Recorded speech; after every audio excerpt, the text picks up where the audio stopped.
It is my pleasure to greet you on this gloriously cool day, which marks Friends Seminary's 233rd commencement. We welcome you with open hearts and soaring spirits as we come together to celebrate the class of 2019. Recognizing the importance of this moment, the first thing I would like to do is invite you to disable your phones and any other devices that make noise.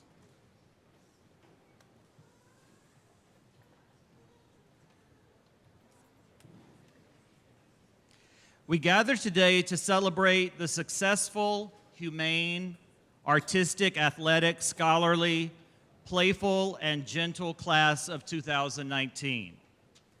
Over the course of their time here, they have revealed themselves to be a determined but polite group of young people who have brought about positive change at our school, employing diplomacy and collaboration while also relying on Quaker values. And of course, they have been critical to the positive assimilation of our new upper school head, Kate Reynolds. This class has shown kindness and sensitivity to Kate as she has stepped into a new job, really learning each day by day. But as hard as it is for you parents and we teachers and administrators, we know that this commencement is part of the cycle of things. It is right and it is very good. It is the beginning step in the orderly, if not always easy, transition to adulthood. I have the privilege of knowing a large number of you for almost 3/4 of your lives. You have had the responsibility of being the caretakers of the Quaker values that you started learning in kindergarten. Those of you who entered along the way have brought much to our stages, athletic fields, art studios, and to our classrooms. And you too have embraced the values upon which our school is built. The entire class has very thoughtfully helped to focus, strengthen, and lead our school. At our retreat in September, you made it clear you wanted this to be your year, and it was. I have loved being your principal. You even inspired me to do something that I really, really hate to do: go shopping. And I have to say, there aren't too many classes that would empower me to strip off the protection of my blue blazer and wear this coat in front of so many people. So this is for you, class of 2019. One of the great joys of being the head of Friends is that I get to see students grow from little 5-year-olds to the young adults you see in front of you today. As a matter of fact, in this class, there are a record 24 students I've known since kindergartner. We call them lifers, and I'd like them to please stand.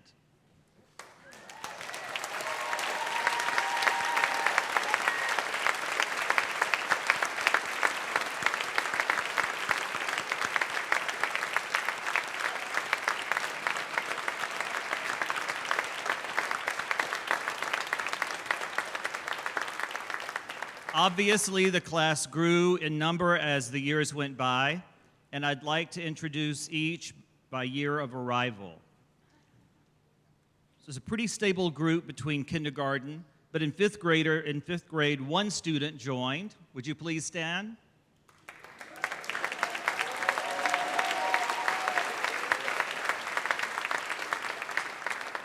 Sixth grade, 14.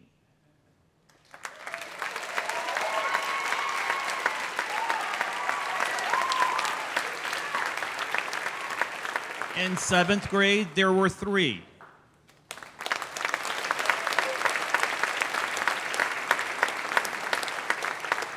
Also in 8th grade, 3.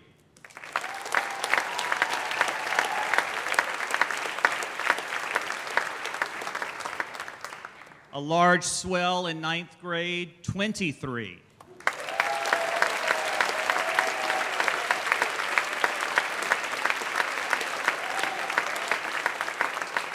And last but certainly not least, 3 and 11th grade. the class of 2019.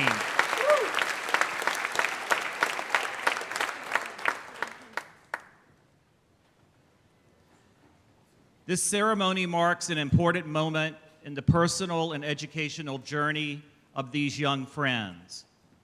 They now become forever part of the enduring history and legacy of Friends Seminary.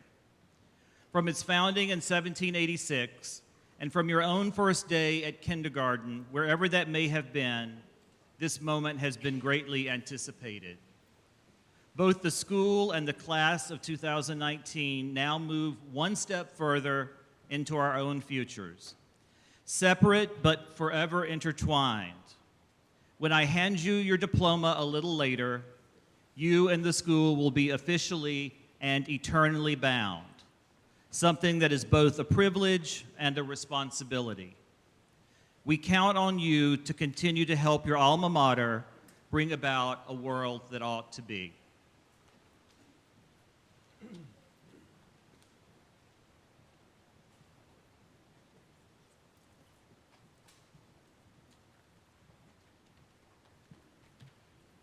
I'm Matthew Annenberg, class of 1983, and on behalf of the Board of Friends Seminary, we welcome you, the class of 2019, also known as the 233rd graduating class of Friends Seminary, friends and families to graduation.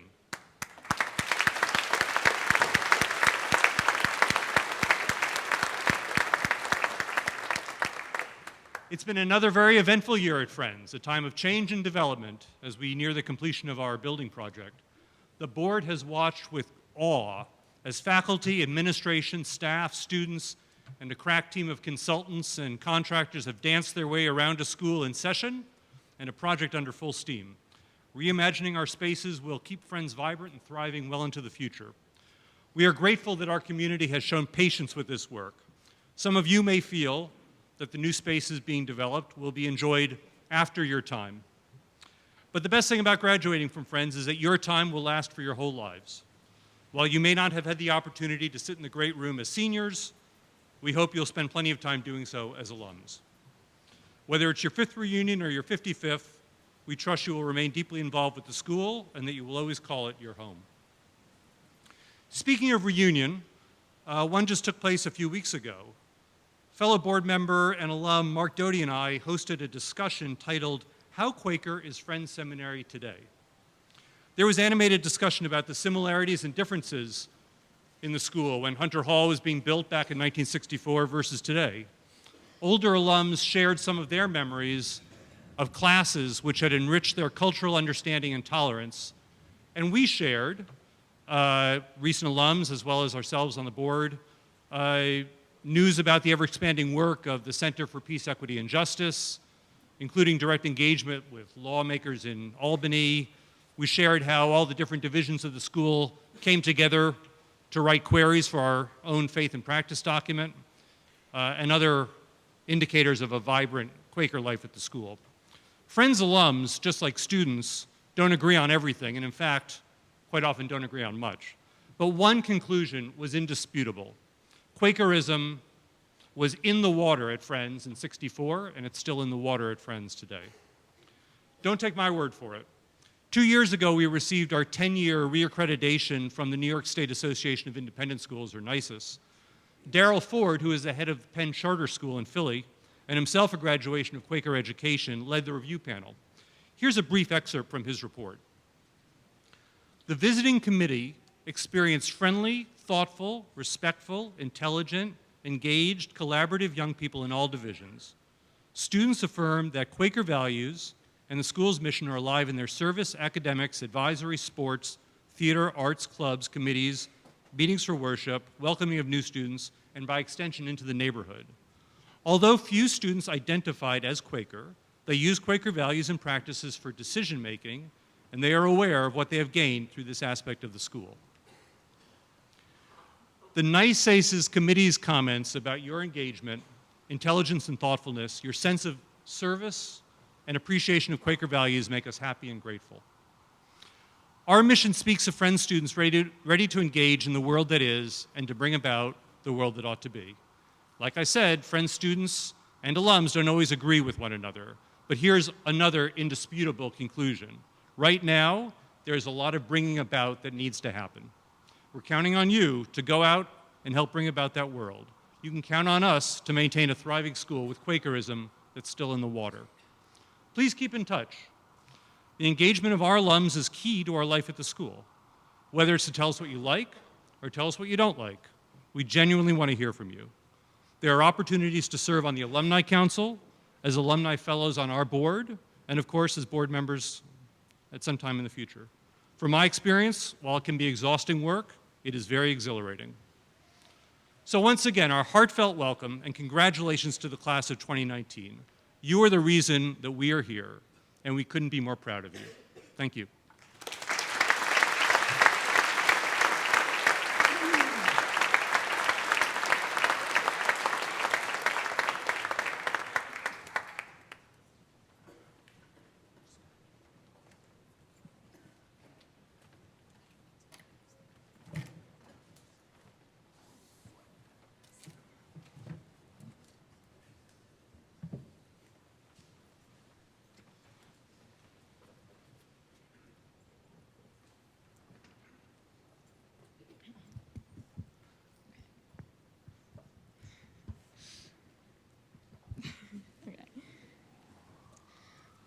My favorite word, which actually is not in English, is hygge.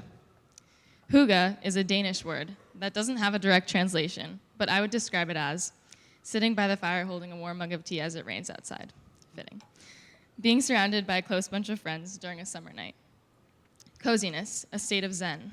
The feeling of being grounded and comfortable in one's own skin. That's how I would describe hygge. My mom told me that when I was about 4 or 5 years old, we were baking a cake in our sunny kitchen on a bright weekend. And as we worked away, I commented on how much I loved our kitchen. I was 5 years old at the time, so I don't remember why exactly I said that. But she cheerfully responded, "One day, when you're older, you'll have an amazing kitchen of your own, and we can bake a cake there together, too." Startled and confused, I looked up at her. "What?" I said. "I won't live here forever?" That was one of the first times, if even in a minor way, I felt like the ground beneath me shifted a bit. At 5 years old, I realized that my future would be in question since I wouldn't live at home forever and ever. And that brings me back to hygge, because maybe for a moment it was something that I lost my hold on. Fast forward about 8 years, and my ground was actually shifting a lot. I was switching from the school I had been at since pre-K to Friends. I was obviously nervous to be entering a new place, masking my self-consciousness on the first day of school with my attempt at friendly extrovertedness. I was walking into the unknown, and deep down, my 5-year-old self was reminded that my future was uncertain, that I would have to now find my hygge, find new comfort and new ground in this new place. To my surprise, being at Friends felt more comfortable and closer to home than my old school, where I had been at for so long. I made friends through sports teams, we started hanging out together on weekends, and even in those first weeks of school, I felt like I was in the right place. Then time went on a bit. Our class went to Pal House and got into stupid fights. We got back from Pal House and stressed about school again. We bonded over those shared experiences and formed close friendships. But beyond the friendships that formed with the passage of time, I think that the character of our grade also formed. At the end of every year in AP Physics, Mr. G gives his class a survey where students circle numbers from 1, strongly disagree, to 5, strongly agree, responding to different statements. One of the last statements on a survey is, "I have fun in physics class." Since Mr. G has been at Friends for years, he has been doing the survey for a while and keeps records of every year. In years past, the "I have fun in physics class" statement has been quite high, a class average of 4.5, 4.7, 4.3 maybe. Strangely, although Mr. G did not change anything about the curriculum or his wholesome teaching philosophies, our class had around a 3.2 out of 5 on the fun scale. Now, this is not at all to bash the class or Mr. G, because I think that if every one of our teachers had tried to quantify our relative happiness or fun level, they might have seen the same result. Because when I look at a 3.2 out of 5, I don't really see us as a group of kids who stress far too much about schoolwork or who don't know how to have fun. I see us more as a group of students who actually have a lot of fun together all the time, but who have just been through a lot of changes, a lot of moving ground, and in my opinion, a search for hygge. And I could gloss over what I'm about to talk about and view these past years entirely with rose-colored lenses. But the reality is much more complicated.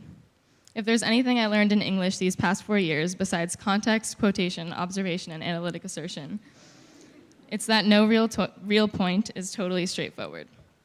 I mean, how can we really be expected to find comfort and have fun if we open the news and catch even a glimpse of what's around us? Rampant global warming, seemingly weekly terrorist attacks, massive wage gaps, political disarray crippling our world, the creeping collapse of our social security, the rise of social media suffocating our daily interactions, the fact that the Equal Rights Amendment still hasn't been ratified, just to name a few. And within this community, I think that the tumult of last year and even years before represented a huge shift.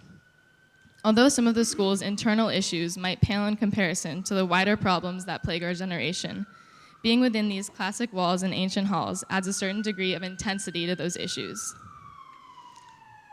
With the scaffolding and drilling noise slowly enveloping the building, with shifting admin managing the school, and even with the values of our community put into question last year, things felt sort of rocky.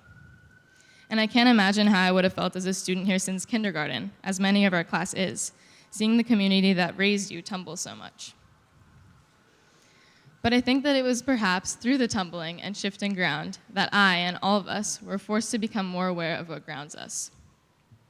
To me, I have found hygge in the people around me. From my brother, who understands my experiences and I think relates to my personality. From my parents and stepmom, who, even through the recent years of having 2 new baby Darwish sisters, Rose and Eve, added to the family, continue to be patient and understanding about how I adjust to a new and ever-changing household. I find lots of ground in my teachers who, when it matters most, express their care and concern for me.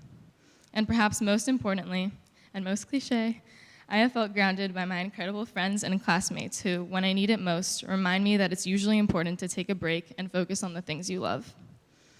That it's important sometimes to take a step back from the commotion and busyness that is high school and remember to devote yourself to what you enjoy. I look around at these benches and see students who have devoted their time here to the things that they value. The arts, for example. Incredible self-portraits hanging in their multicolored beauty in the school hallways. Annual plays and musicals rehearsed to perfection. Talented musicians that light up this meeting house with their guitars, basses, drums, saxophones, pianos, and voices. I also see students who have devoted themselves to sports, beyond just winning tough games, also knowing how to gracefully lose.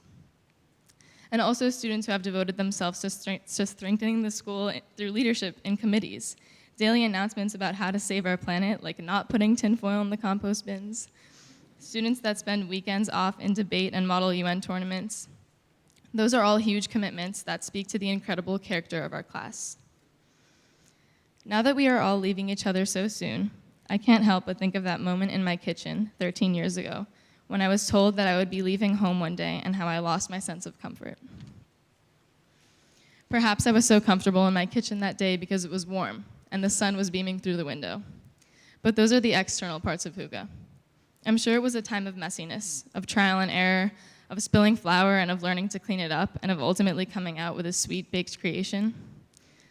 I would easily compare that space to this meeting house. I mean, we all love the windows in this meeting house, the photogenic lighting from the brightness, but that's not really why we find comfort in this place. It's because, much like a 5-year-old attempting to bake a cake, it's messy. There have been moments here of conflict and tension. People come to meeting for worship after a tough championship loss. We come to meeting after a presidential election. We come here after a stellar performance, after rejection, after acceptance. We, all these personalities, come here and we listen to each other and we ground one another. And this is an experience that truly makes this place special. Being a part of Friends Seminary has taught me, and I think many of us, that oftentimes intense change and shifting ground can make us uncomfortable. But it's precisely communities like this one that have taught us to create hygge for ourselves and for one another, no matter how far away we might stray from our sunny kitchens. Thank you.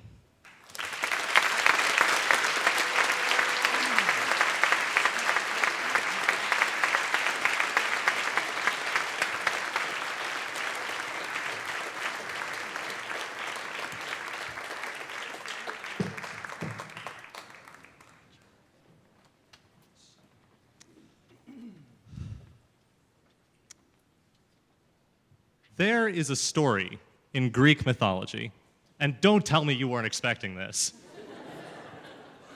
There is a story in Greek mythology about a young hero named Hercules who dreams that he has come to a fork in a road.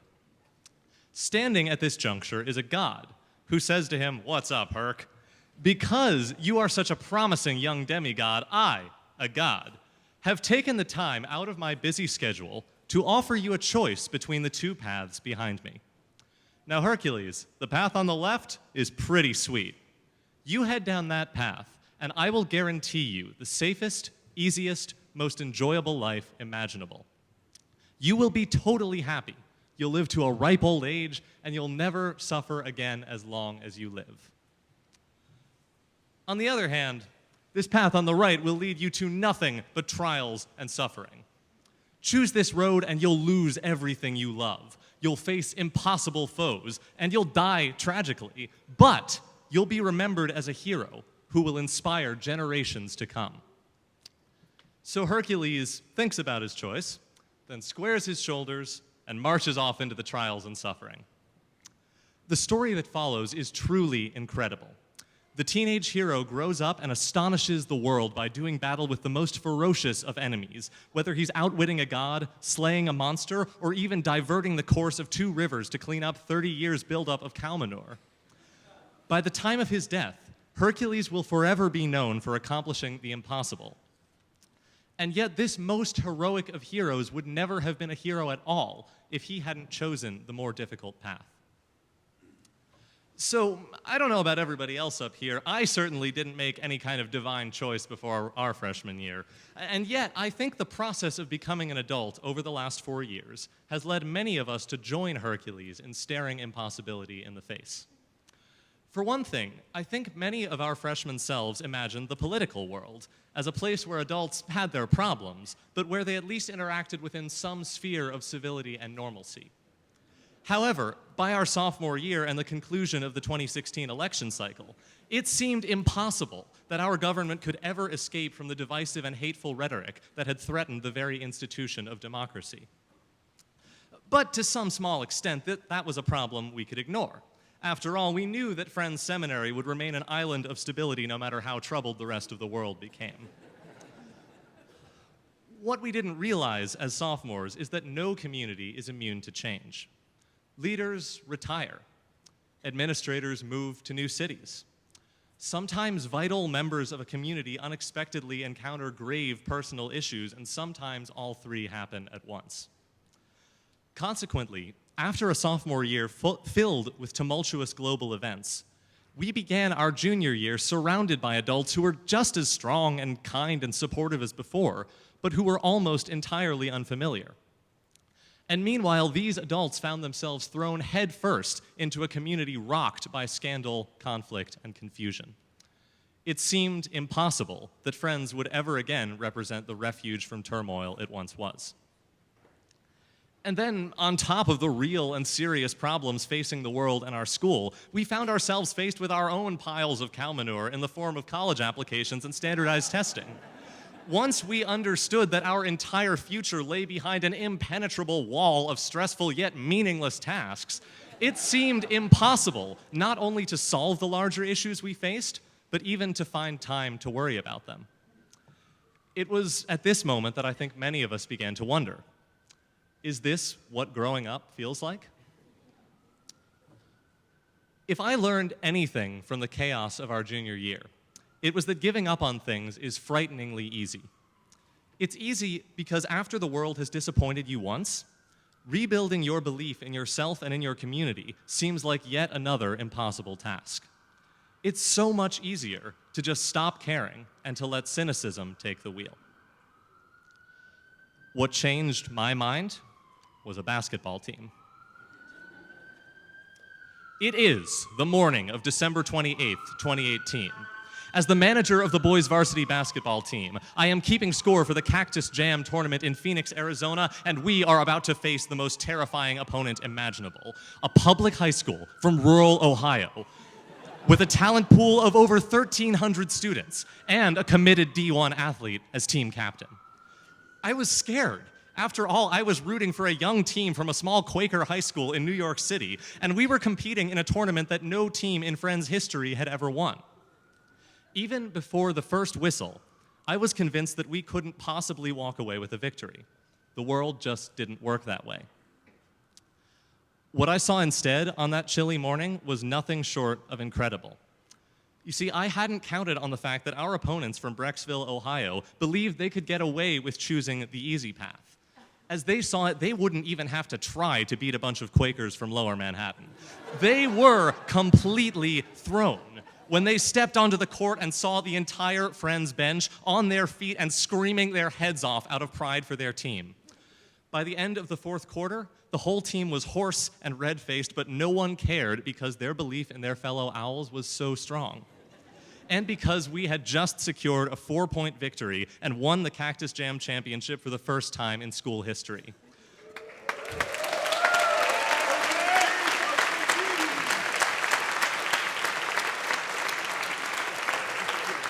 I wasn't sure I had ever felt prouder to be a Friends student.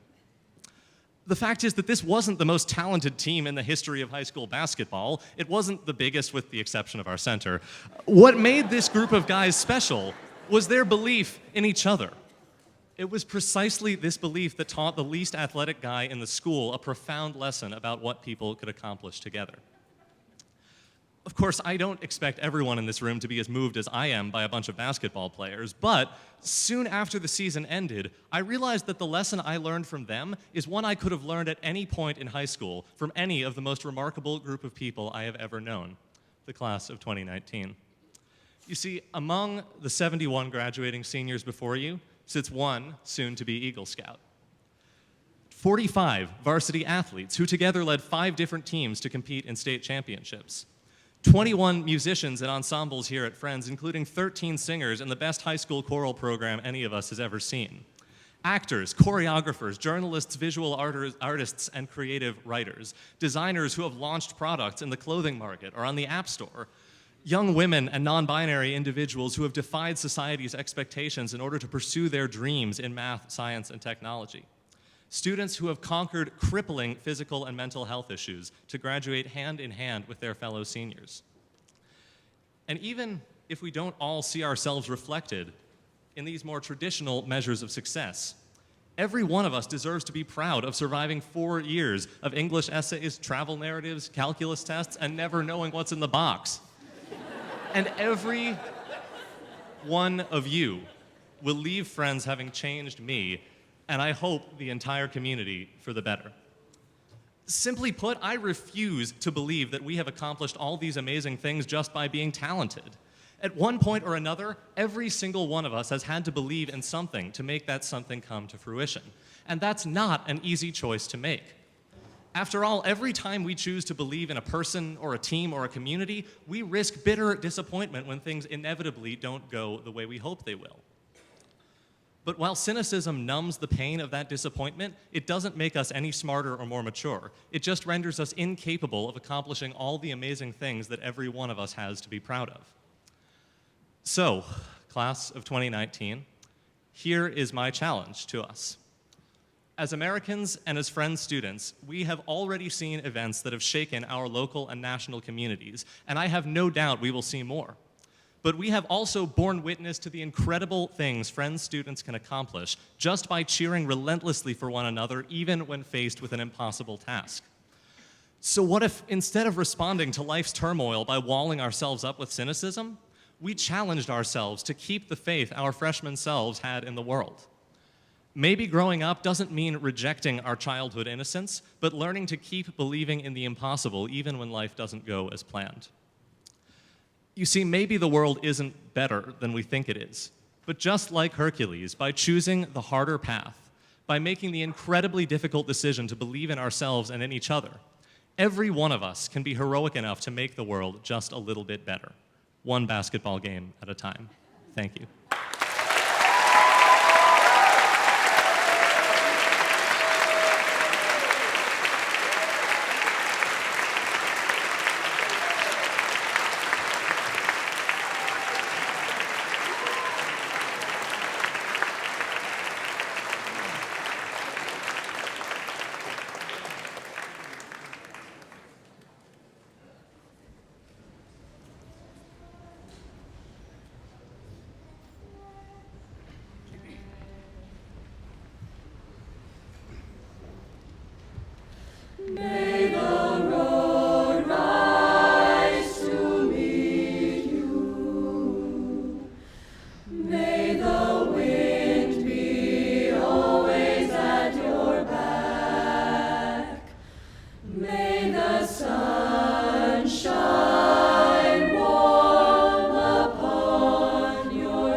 When I first met Erica Jones in the beginning of junior year, I was overjoyed to see another black face on the administrative team at Friends.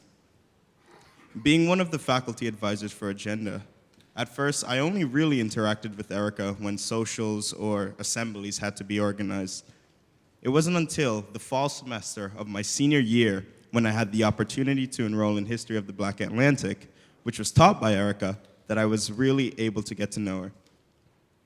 In that class, Erica's teaching and curriculum prompted me to explore concepts and perspectives in Black history that I had never considered, and even to explore the nuances of my own identity, belonging to the Black diaspora. I can confidently say that Erica has proven to be quite impactful, not only as a teacher, but also as an administrator. Erica is someone who's always ready to listen. Whatever the issue, Erica was always there to support. As it is so commonly known, senior year and the college process are both tedious and utterly draining tasks that I especially found myself struggling with. Frustration and nervousness are just a few of many emotions that I felt throughout this process. But throughout it all, Erica was someone whose support was never ending. I distinctly recall the many moments after class where she would shoot me an email, or those many times after meeting for worship where you would find me aside and pull me aside to, all for the sake of just checking in with me and just making sure that I was all right and encouraging me. I don't think I've shown it, but those meetings really helped me keep my sails up in what sometimes appeared to be utterly still waters. You always noticed the days when I was simply not myself and took initiative to reach out. And for that, I cannot express my gratitude enough. With your immense knowledge, leadership, and compassion for students just like me, it's only fitting that Friends Seminary has had you a part of its great community. So, speaking not only for myself, but also on behalf of the class of 2019, we thank you, Erica.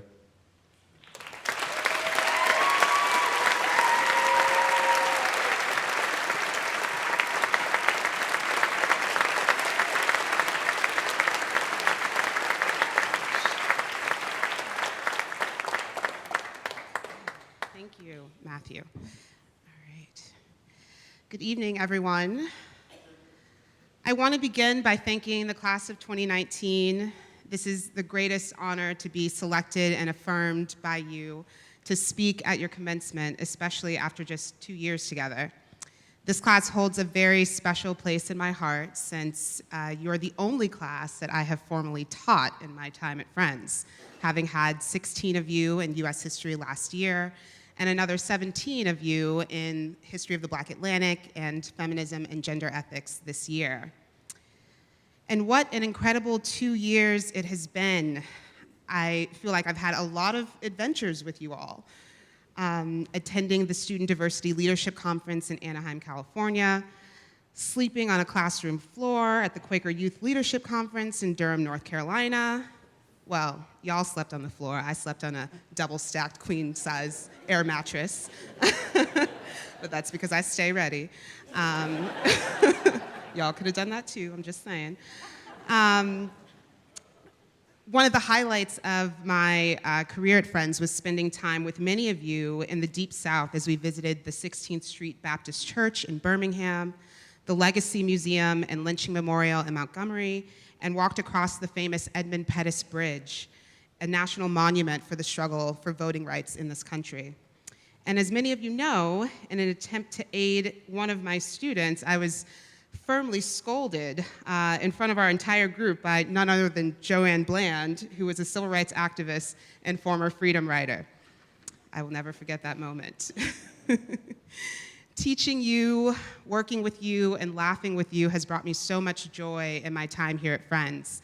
I've always appreciated your willingness to challenge and be challenged, and your willingness to step up when I've needed you, whether it be serving as buddies and older friends to help me lead orientation, sitting on admissions panels, newly admitted student panels, open house panels, really all the panels. I'm very inspired by the extent to which you have shown up for each other, all the plays, concerts, basketball games, lunch discussions. You all have really led the charge for the school in these past 2 years, and I've so appreciated working with you. I also appreciate how you all reach out to each other when a friend is in crisis in a time of need. That's something that I've observed specifically about your class. And in just 2 years, you've made me feel like a part of your friend's family, and for that, I am forever grateful. As many of you know, I'm not a native New Yorker, but I'm a proud West Coaster. I was born and raised in Portland, Oregon, and having spent most of my adult life on the East Coast and in New York specifically, I've personally experienced how West Coasters get a really bad rep among you East Coasters. I found that people have an especially strong fascination with the strangeness and quirkiness of Portland, Oregon, which, by the way, is pronounced Oregon, not Oregon. And Portland is, in fact, a city, not a town, but, you know, people get that confused, too. And don't get me wrong, Portland certainly lives up to its reputation for weirdness, but what gets under my skin the most is the conception of West Coasters as these sort of happy-go-lucky freeloaders in the East Coast imagination. You know, oh, they just sit on the beach, hanging out all day, you know, head in the clouds, they don't work, they don't produce anything, and they're just a bunch of dreamers. And it's this last part that I want to focus on because it is actually a deep part of my identity as a dreamer. So when I tend to reject all of the other sort of West Coast stereotypes, one layer that I deeply connect with is that of a dreamer. So for me, it has been Black writers, scholars, intellectuals, activists, and artists that have, along with my family, sustained my capacity for dreaming when the reality of systemic oppression is so strong that sometimes it is difficult for me to get out of bed.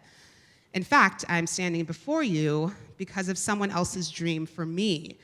And that person, those people, are my parents, my grandmothers, and all of the women in my family who raised me, and all of my ancestors whose sustaining force for centuries was the dream of freedom and liberation from enslavement. I come from a long lineage of Black women who dreamt me into spaces and places that were not accessible to them. I was born and raised in Portland, Oregon, but my family actually has roots in the South. My mom's side of the family is from a little town in Arkansas called Ethel, which is located just outside of Little Rock, a city you may remember from our study of the Civil Rights Movement and the desegregation of Central High School in 1957, which was 3 years after the Brown v. Board of Education Supreme Court decision, which ruled that separate but equal was unconstitutional in public schools. My dad's side of the family hails from Memphis, Tennessee. Both of my parents were raised by single mothers and had very little to no contact with their fathers. My mother is one of 8, and her mother, my grandma Bert, raised all 8 of her children on her own while working several jobs because she refused to go on welfare. Her highest level of education was high school.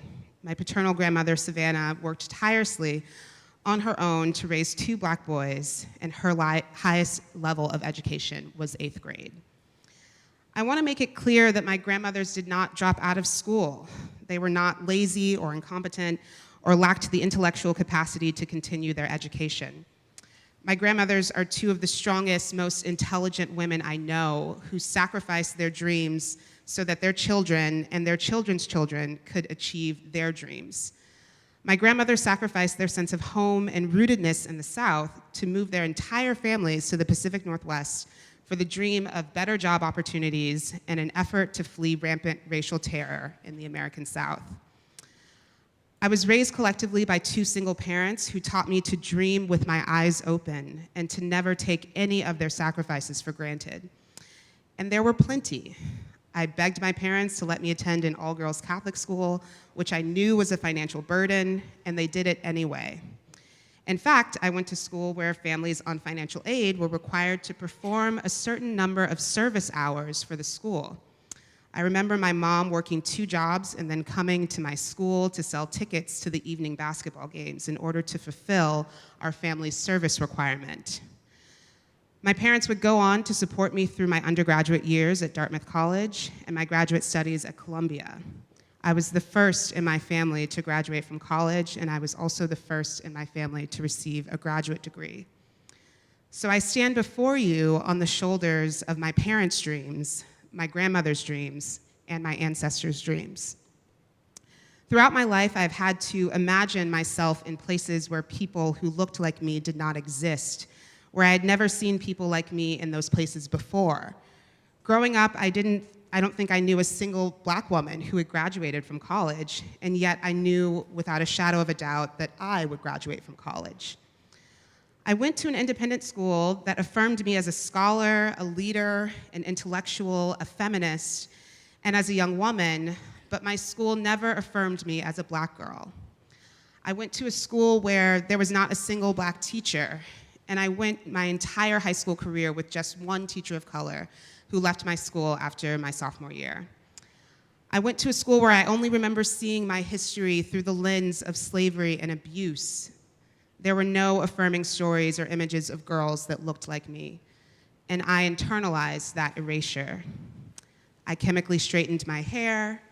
I never wore my hair in the luxurious braids that you see today. I remember standing in front of the mirror and practicing how to smile in a way that would make my lips look smaller. I was ashamed of my Black skin and my Black body. I started teaching specifically in independent schools because I wanted to write myself into the curriculum in a way I never experienced as a Black student at a predominantly white, overprivileged independent school. I wanted girls and students of color and young women of color to see themselves positively represented in the classroom, in stories, in histories, and in narratives that are all too often marginalized, even in progressive schools. I became an administrator because I wanted to be, for my students, that unapologetically Black woman that I never had and so desperately needed as a young Black girl who was fighting to be seen for all that I was and all that I am. And I am still fighting. My very presence as a Black woman in some spaces has been disruptive, or as author Zora Neale Hurston reflected in her poem, How It Feels to Be Colored Me. She says, I feel most colored when I am thrown against a sharp white background. Beside the waters of the Hudson, I feel my race. Among the 1,000 white persons, I am a dark rock surged upon and overswept. But through it all, I remain myself. When covered by the waters, I am, and the ebb but reveals me again. This was my dream for my students who experience racism, anti-Blackness, sexism, misogyny, anti-Semitism, classism, homophobia, transphobia, ableism, all of those things, to be able to fight unapologetically to be themselves in spite of systemic oppression, in spite of efforts at erasure. So yes, you have to fight, and you also have to dream. In Robin D.G. Kelley's book, Freedom Dreams, The Black Radical Imagination, he asks, what are today's young activists dreaming about? We know what they are fighting against, but what are they fighting for?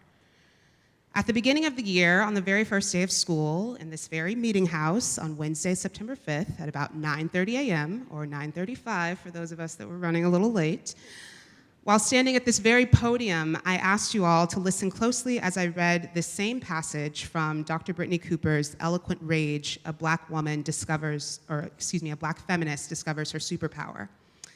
In her concluding chapter, entitled Joy, Cooper writes, rage is great at helping us to destroy things. That's why people are so afraid of it. But part of what I've been trying to say is that rage can help us build things too.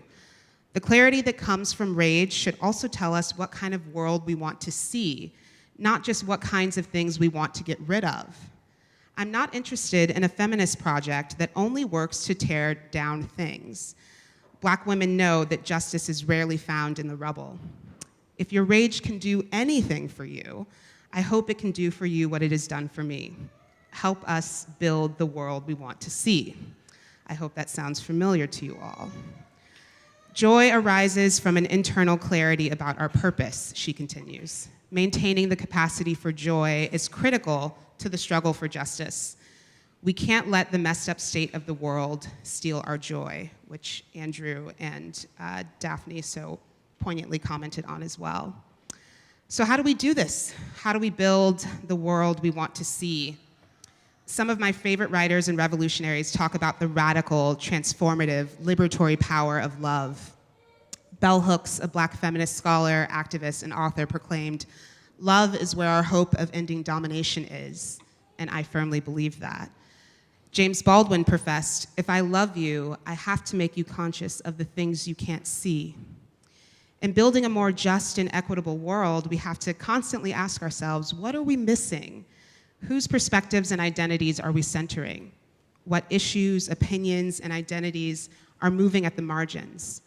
How do we make the invisible visible to those who can't see, refuse to see, or intentionally ignore in order to maintain the status quo? We have to listen and be vigilant in our pursuit of centering marginalized voices. And we have to speak when we witness or experience injustice.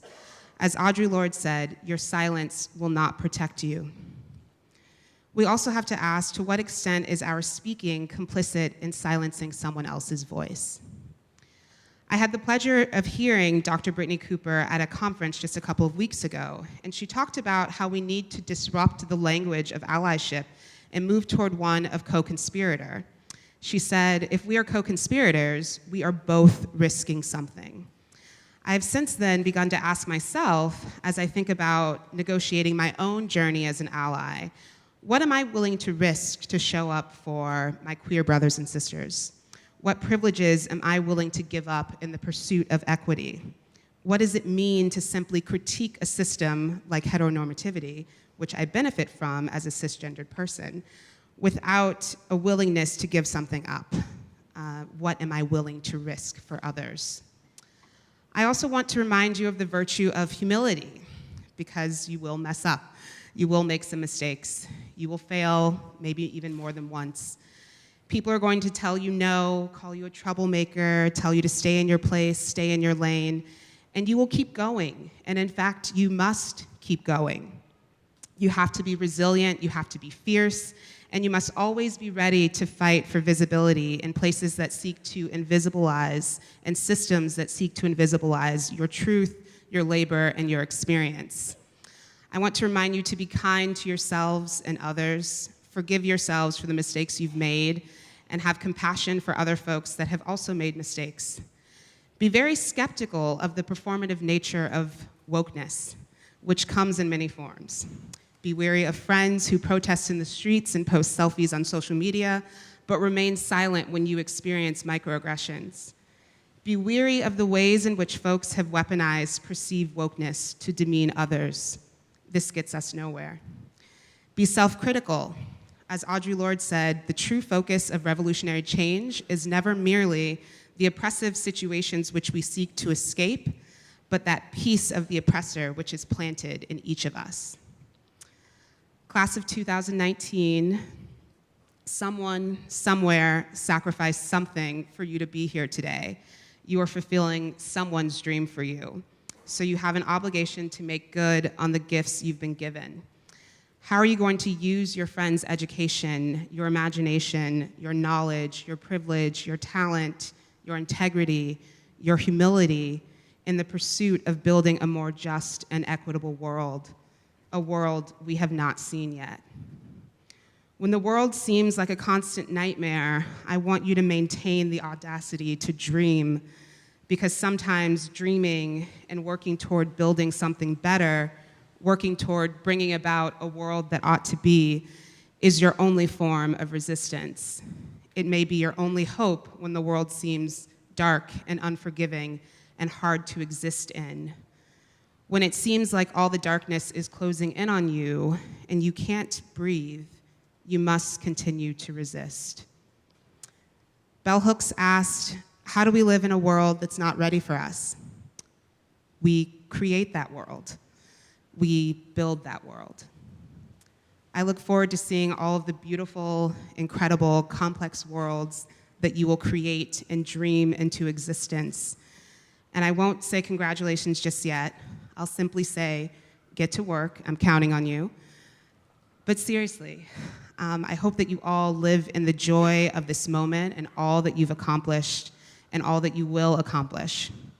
And in the words of Arundhati Roy, another world is not only possible, she is on her way.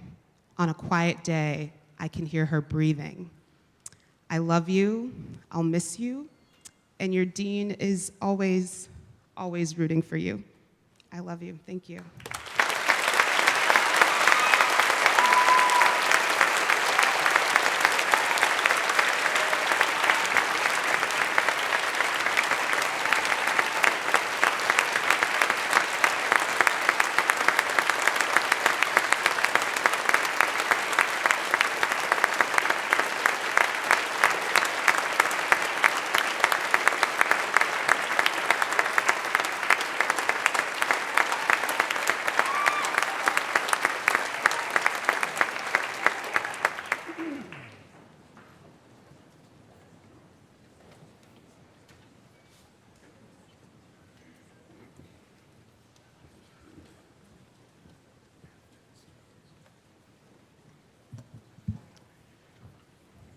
Good evening. This is the time after such extraordinary words that we are being invited into the opportunity of a very special silence. Not the kind of silence that Erica has advised us to stay very clear from and to avoid and speak in, the silence of microaggression and the silence that avoids speaking out about oppression. But this is a silence that is one in which is a waiting silence, an expectant silence, a silence that makes possible a deep calm, a profound listening, a waiting, and a revelation of what we might not otherwise have been able to learn about ourselves and those around us. The Religious Society of Friends, or Quakers, believe that there is in each of us here in this room, each of us who experience all kinds of relationships with one another, that there is a measure of the divine or the inner light in each of us. Among the many gifts of a Friends Seminary education is the rare gift of entering into and welcoming this silence unafraid during a time of worship.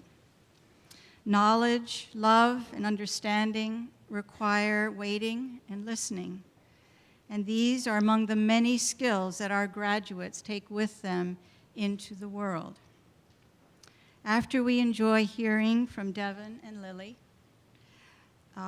their readings, we are all invited into a period of silence.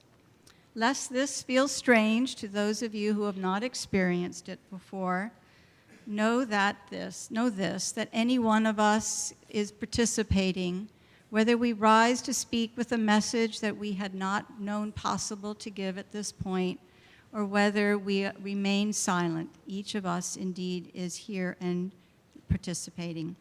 Pause and hear and listen to your neighbor. At the right time, there will be a time for shaking hands and moving on to the joyous distribution of diplomas. Thank you. Thanks.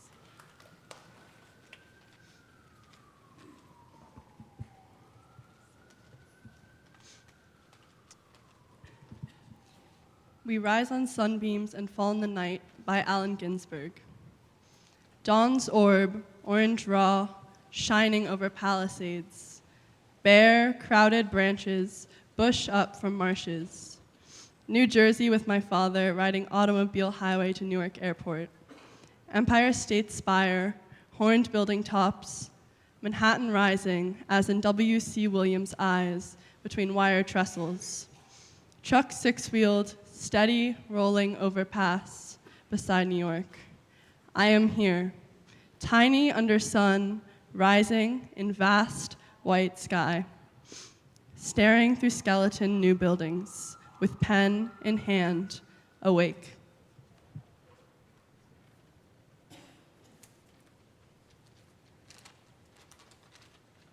The Party by Jason Schinder. And that's how it is. Everyone standing up from the big silence of the table, with their glasses of certainty and plates of forgiveness, and walking into the purple kitchen. Everyone leaning away from the gas stove Marie blows on at the very edge of the breaking blue-orange lunging forward flames to warm another pot of coffee, while the dishes pile up in the sink, perfect as a pyramid. "Ah," says Donna, closing her eyes and leaning on Nick's shoulders as he drives the soft blade of the knife through the glittering dark of the leftover chocolate birthday cake. That's it. That's how it is. Everyone standing around as if just out of the pool, drying off, standing around. That's it. Standing, talking, shuffling back and forth on the deck of the present before the boat slowly pulls away into the future. Because it hurts to say goodbye, to pull your body out of the warm water, to step out of the pocket of safety, clinging to what you knew or what you thought you knew about yourself and others. That's how it is. That's it. Throwing our jacket over your shoulders like a towel and saying goodbye, Victoria. Goodbye, Sophie. Goodbye, Lily. Goodbye, sweetie. Take care. Be well. Hang in there. See you soon.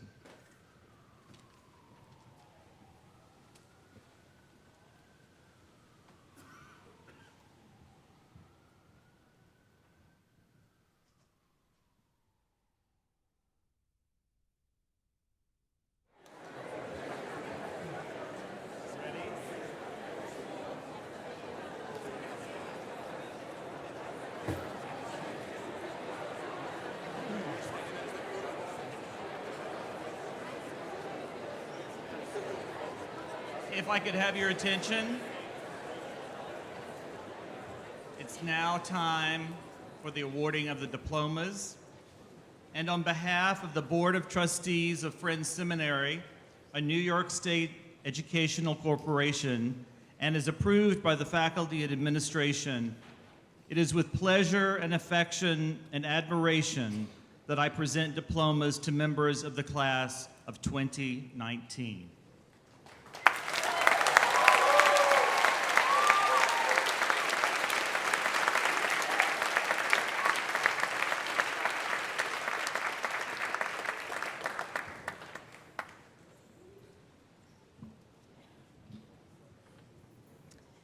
First row, please rise. Daphne Adam.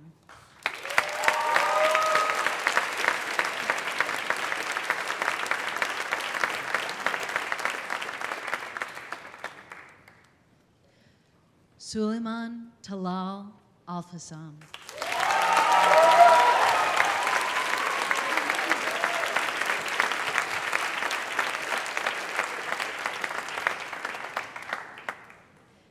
Chelsea Backer.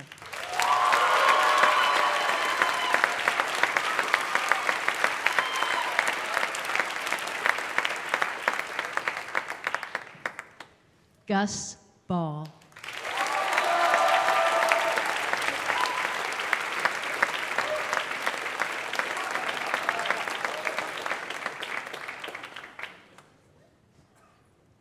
Julia Maya Barkin.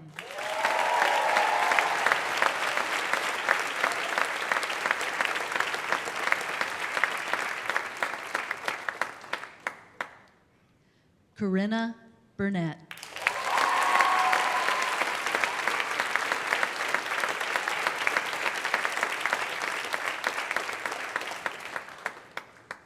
Tyler Lee Burston.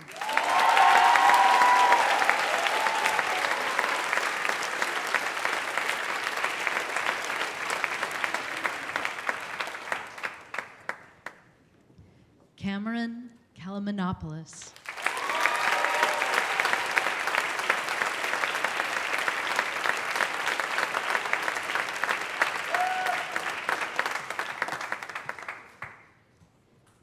Jake Rocco Denese.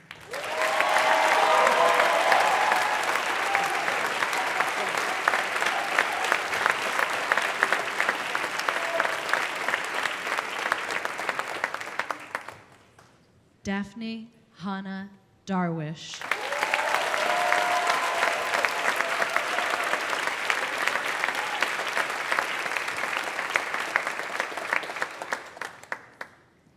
Abraham Francois Desir.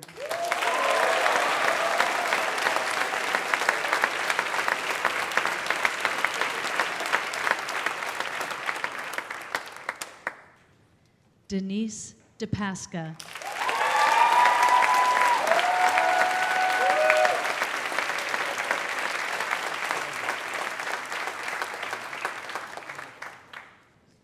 Michael Dixon.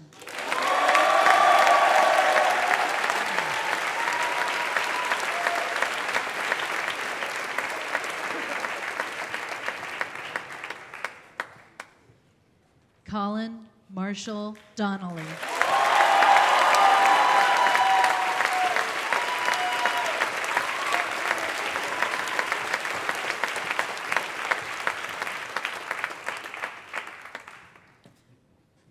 First row, please be seated. Second row, please rise. Clarence Jasper Trust Duncan.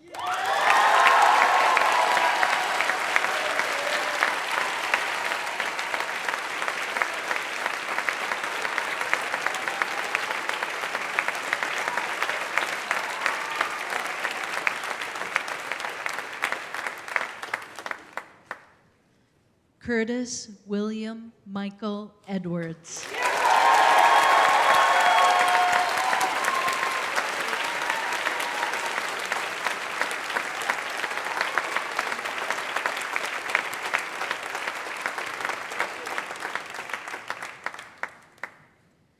Devin Jacob Friedrich.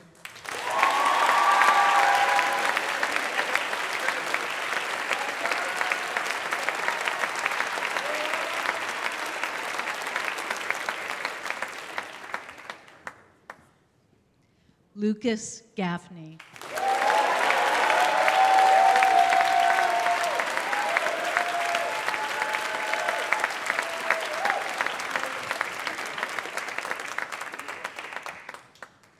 Cosmo T. Gigante.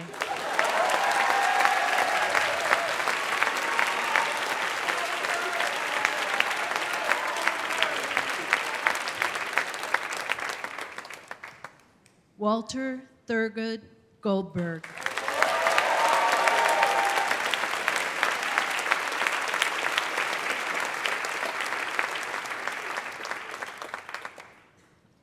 Abram Benjamin Zucker Gorin.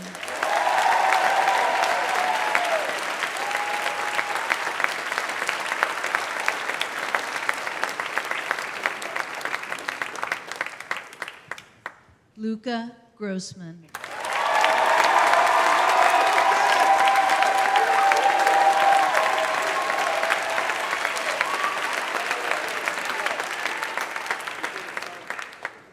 Andrew Drummond Harsh.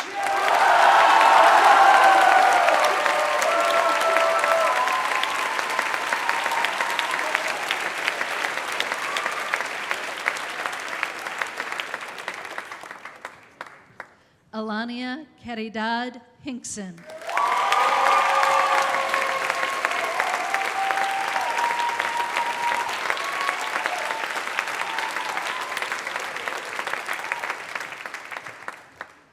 Bianca Rosalie Howell.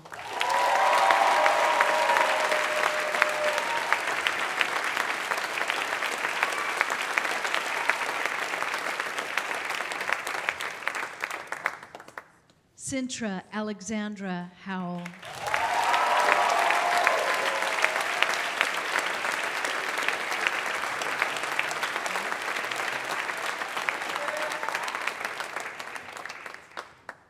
Jordan Cohen Kramarski.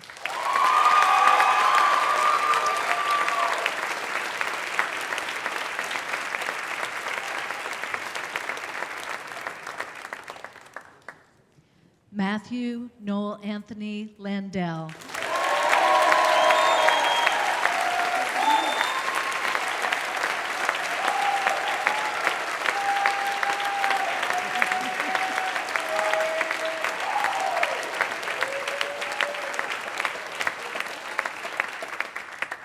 Row 2, please be seated. Row 3, rise.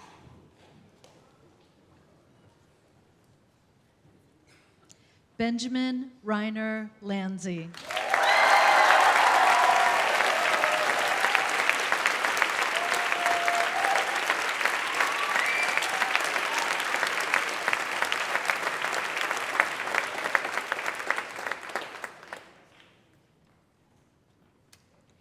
Ryan Stone Lochran.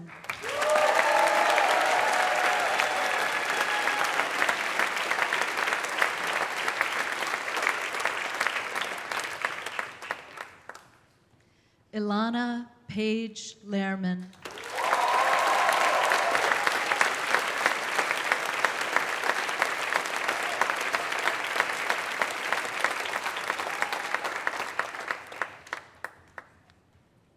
Madeline Claire Lerner.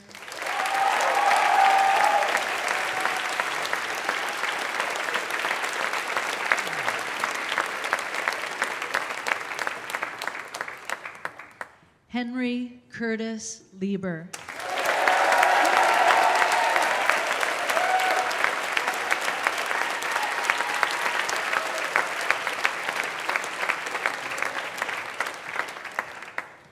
Amanda Heather Liebman.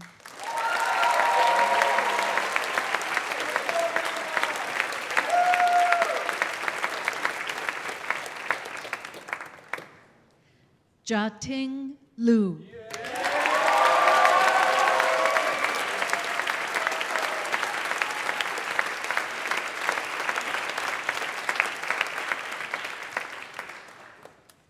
Sophie Francesca Luard.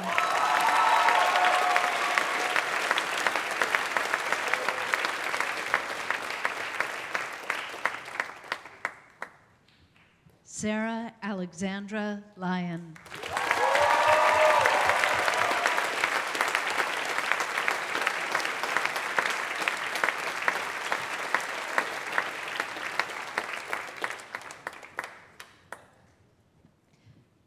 Charlie Coco McKenzie.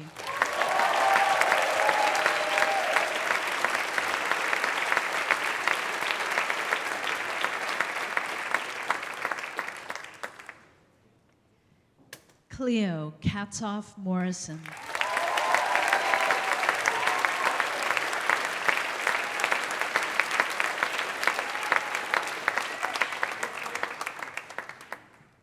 Piper Rose Morrison.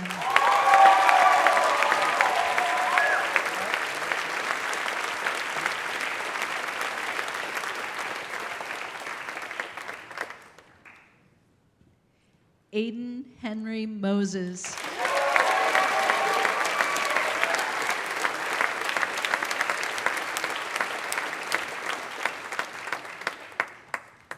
Hannah Moss.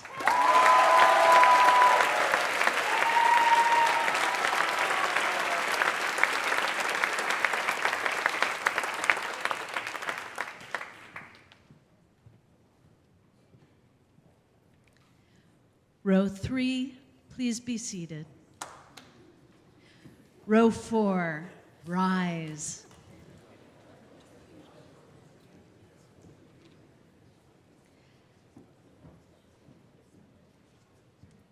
Akib Un Nabi.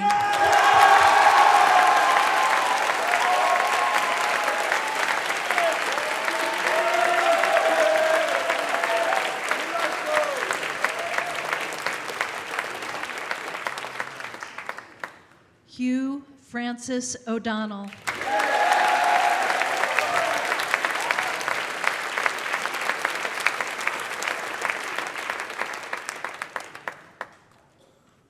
Theodora Mimi Pappas.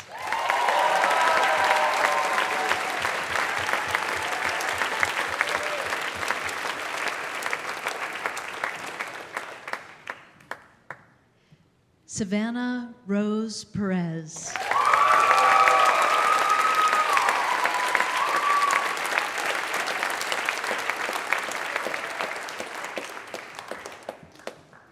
Lily Pinchbeck.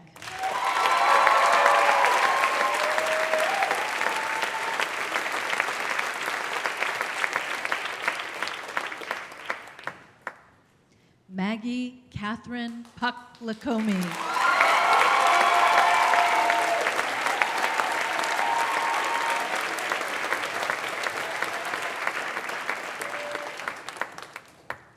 Jessica Kim Robbins.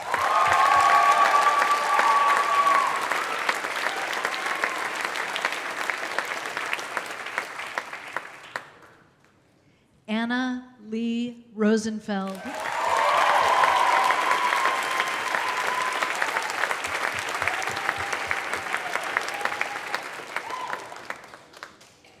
Chloe Isabel Rosenkrantz.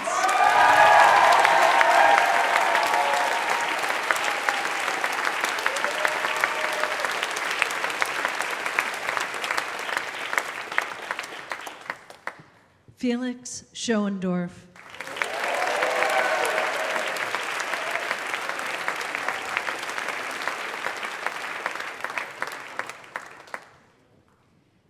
Dennis Sadalev.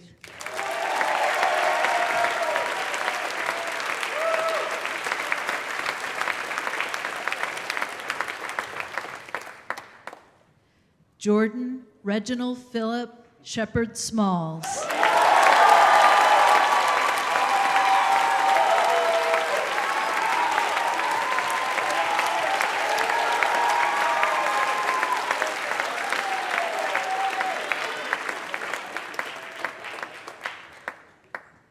Alexandra Justine Scora.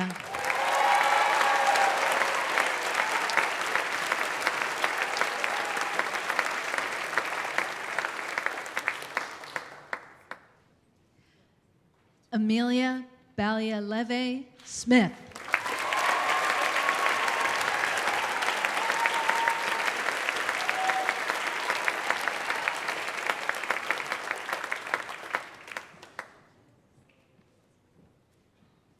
Row 4, you may be seated. Row 5, rise.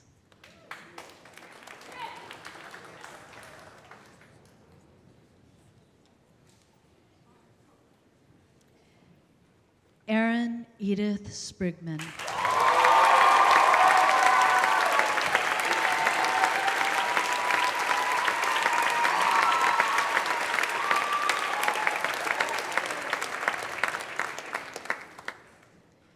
Amari Carlisle Taylor.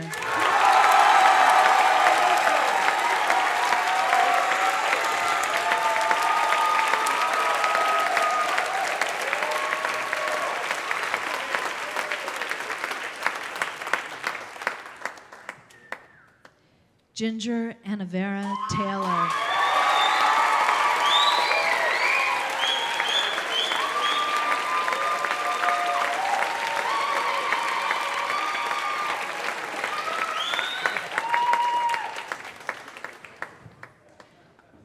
Dakota Rhodes Ticelli.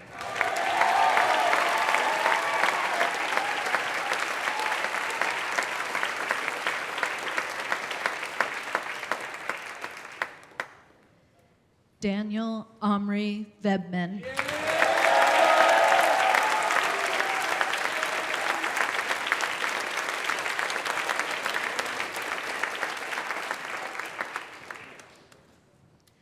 Lucas Craig Vogelman.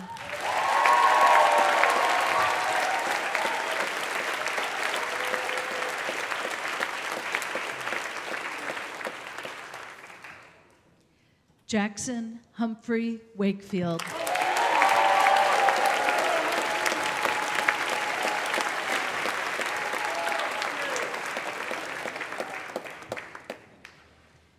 Isaiah Joel Weeks.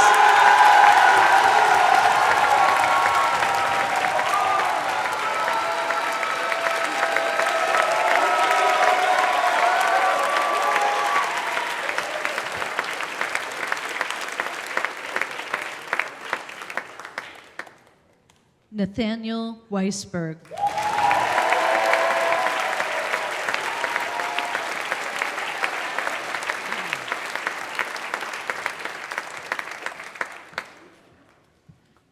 Benjamin Barnes Wertheim.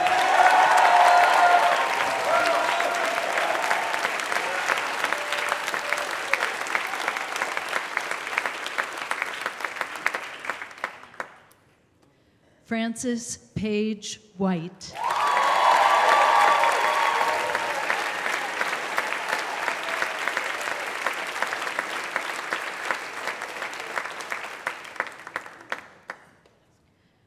Martine Alvaro Wilkinson.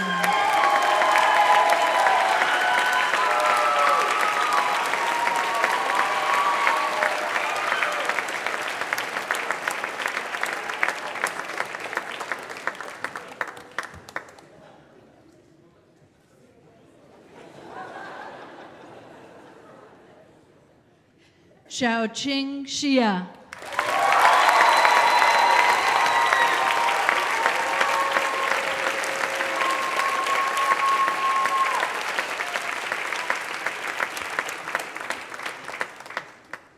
Isabel Grace Zelter.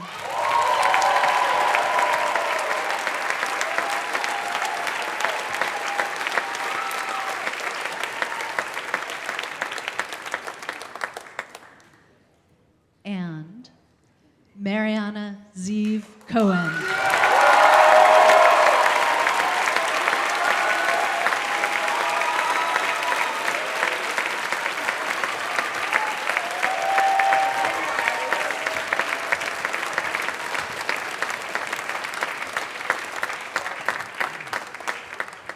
Actually, I'd like to ask all of you to rise.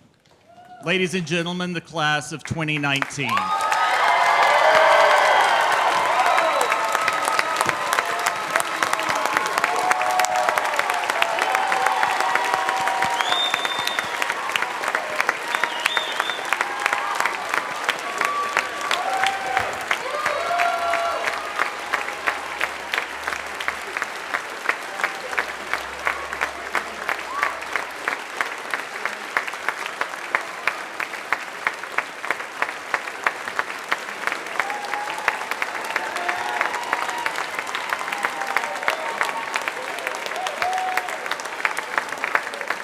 If the audience would please sit, graduates remain standing. We'll now sing the alma mater. Please note that the graduates, now alumni, will sing the second verse with any other alums who may be in the meeting house.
As the graduates and the faculty recess, because of the weather, we'll be holding a reception downstairs in the gym, and we ask that you come by for a few moments. Thank you all so much for making this such a special night.